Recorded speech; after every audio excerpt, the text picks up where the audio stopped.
Shalom, selamat pagi. Semoga kita semua sudah bangun dengan tubuh yang kuat dan sehat, dengan semangat yang baru untuk menjalani dan menata seluruh kehidupan kita sepanjang hari ini. Mengawali kehidupan kita hari ini, kembali kebenaran firman Tuhan menyapa kita, dan sebelum kita membaca dan merenungkannya, kita berdoa.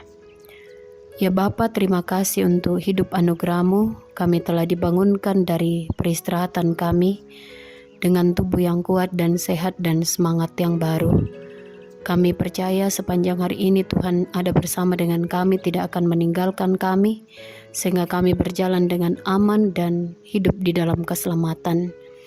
Kami hendak membaca dan merenungkan kebenaran firman-Mu.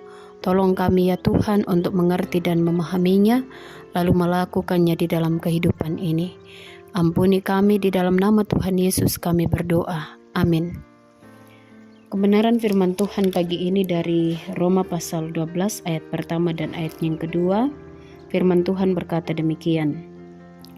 Karena itu saudara-saudara, demi kemurahan Allah, aku menasihatkan kamu, supaya kamu mempersembahkan tubuhmu sebagai persembahan yang hidup, yang kudus dan yang berkenan kepada Allah. Itu adalah ibadahmu yang sejati. Janganlah kamu menjadi serupa dengan dunia ini, tetapi berubahlah oleh pembaharuan budimu, sehingga kamu dapat membedakan manakah kehendak Allah, apa yang baik, yang berkenan kepada Allah, dan yang sempurna. Amin. Tema perenungan firman Tuhan pada pagi hari ini, yakni hidup adalah persembahan dan ibadah yang sejati. Bapak Ibu Saudaraku yang kekasih di dalam Tuhan, apakah pemahaman kita tentang ibadah? Ada orang yang pada kebaktian hari Minggu, kebaktian rumah tangga, atau kebaktian-kebaktian lain begitu tekun dan tidak pernah alpa. Namun hidup sehari-hari di luar ibadahnya dalam tanda kutip melakukan perbuatan-perbuatan yang tidak dikehendaki oleh Allah. Hidup dengan hawa nafsunya, hidup sesuka hatinya. Kenapa demikian? Itu karena konsep ibadah dipahami sebagai rutinitas atau ritual saja. Dalam kitab Perjanjian Lama, Allah menegur orang-orang Israel, para imam. Demikian juga dalam kitab Injil. Beberapa kali Yesus menyindir, menegur orang-orang Farisi dan ahli Taurat yang beribadah dengan teratur, dengan khusyuk, bahkan membawa korban persembahan yang terbaik dalam peribadatannya. Tapi hidup mereka sendiri penuh dengan kemunafikan. Mereka melakukan banyak ketidakadilan.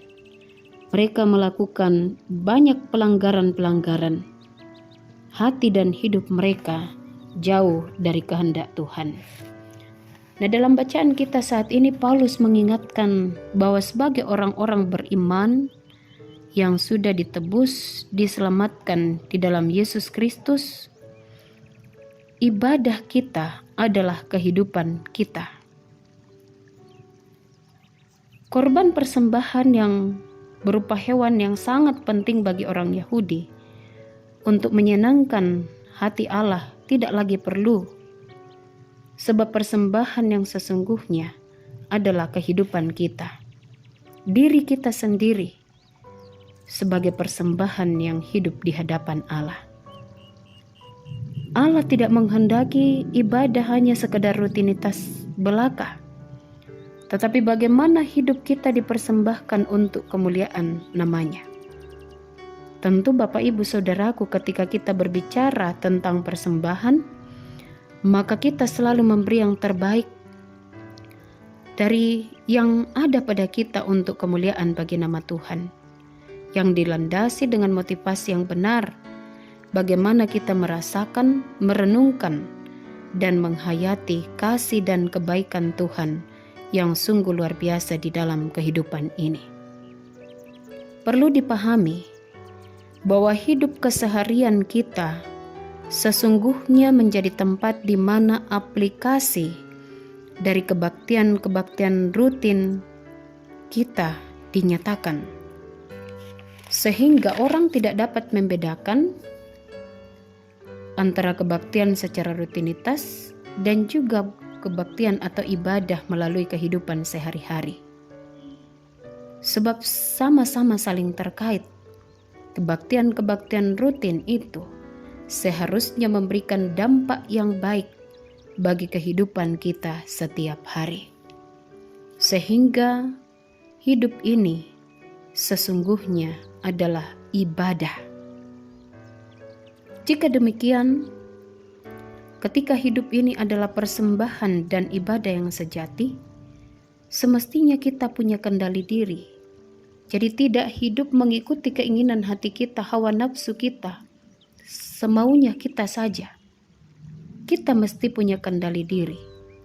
Dan kendali itu terletak pada identitas kita sebagai anak-anak Allah yang telah diselamatkan dan dikuduskan. Hidup yang beribadah adalah hidup yang berbeda dari dunia ini. Sebab dunia menawarkan banyak hal, kesenangan, kemudahan. Tetapi kita mesti bijaksana memilih dengan hikmat Tuhan. Manakah yang dikehendaki oleh Allah? Apa yang berkenan di hadapan Allah dan mana yang tidak dikehendaki oleh Allah. Sehingga dengan demikian, hidup kita sebagai ibadah yang sejati, sebagai persembahan di hadapan Allah, semakin menuju kepada kebenaran, kepada kehendak Allah. Bapak, Ibu, Saudaraku, hidup yang beribadah adalah hidup sebagai anak-anak terang yang selalu memuliakan Tuhan, menjadi kesaksian di tengah dunia ini yang berbuahkan kebaikan. 1 Tesalonika 5 ayat 21 dan ayat yang ke-22 mengatakan, ujilah segala sesuatu dan peganglah yang baik, jauhkanlah dirimu dari segala kejahatan. Kita dapat melakukan apa saja di dalam kehidupan ini. Tetapi kembali, siapakah kita? Kita adalah anak-anak Allah. Hidup kita ini adalah persembahan dan ibadah yang sejati. Sehingga kita menata dan mengelola kehidupan ini hanya dengan kehendak dan petunjuk Tuhan. Selamat beribadah hari ini.